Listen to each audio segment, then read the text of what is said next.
Hey everybody, it's Brian for GadgetUnit.com, and in today's video I'll be showing you my complete Nexus 5 setup, including my accessories as well as the installed apps and how I have them laid out. So first, let's start with accessories. I'm using a TechArmor anti-glare, anti-fingerprint screen protector. I reviewed that I think last week, depending on when that video was uploaded, and it works really well. I'm a big fan of anti-glare screen protectors in general, so that's definitely what I'm using right now. As for the case, I'm using just a red generic TPU case that I picked up on eBay. I also did a video on this. It looks nice, especially with the white Nexus 5, because it shows off the white coloring of the Nexus 5, or at least the white Nexus 5 rather. Works really well. Plenty of grip on the side, so that's kind of nice as well.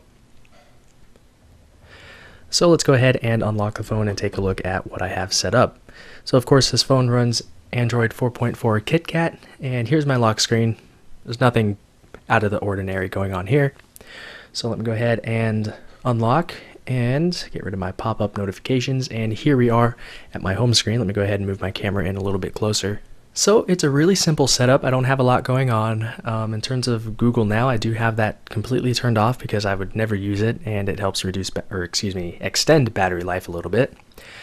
So it's actually a pretty similar software setup to how I had it on my iPhone 5, and on a similar note, pretty much every app I had on my iPhone 5 I could find on Android, which is kind of nice if you're somebody who is actually going to transition over from iOS to Android, which I'm not doing. I'm definitely sending this phone back. I like it. More on that in my actual Nexus 5 review.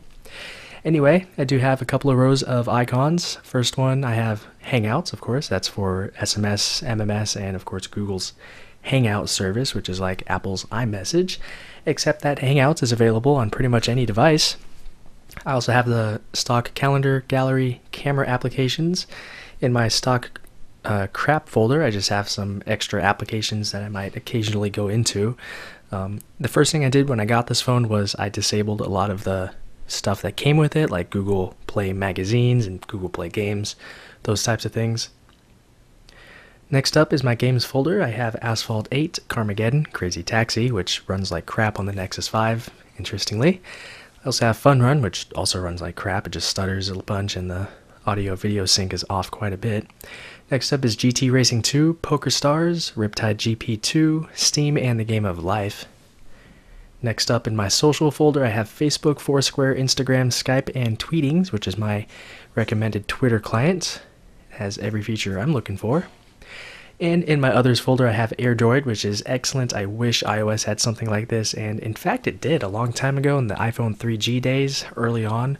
There's a software similar to this where you could access your device wirelessly from your computer, or maybe it was through USB, but it allows you to send text messages through your phone from your computer, which is nice, and a bunch of other features.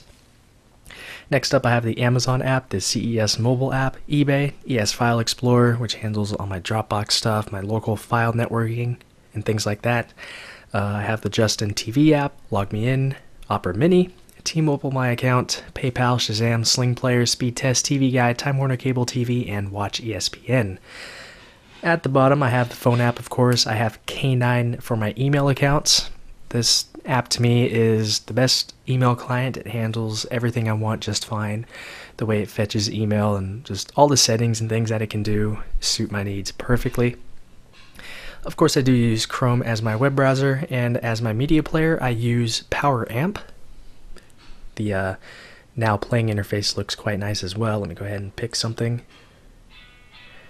This is what it looks like. The background changes dynamically depending on the album art that you have. So that's nice. And let's just go to my all apps drawer. Here's everything that I have enabled, everything except for Appotide, because my others folder was filled up, so I didn't have a spot for it. Here's my second page. I'm also using Pop-Up Free to give me pop-up notifications similar to that of iOS. I was hoping a notification would show up, but maybe it will eventually, but that gives me pop-up notifications. And I am using the swipe keyboard. I much prefer that one over SwiftKey, and especially the stock keyboard. I don't like SwiftKey because the themes that it comes with, they just don't look right. They slow me down when typing. So when I'm using swipe, I like the default one and it looks nice, so I could type extra quick. And of course, the swiping feature for typing is really simple. I can type really fast using that, so that's also nice. And that's pretty much my Nexus 5 setup. There's nothing else to really go into, I don't think. I do plan on reviewing the Nexus 5, like I mentioned earlier, soon, so be on the lookout for that written review and video review. But that is it for this video. If you have any comments, questions, or feedback about this or anything else, feel free to leave those down below in the comments area. But that's it with the video. So thanks a lot for watching, and I'll talk to you all very soon.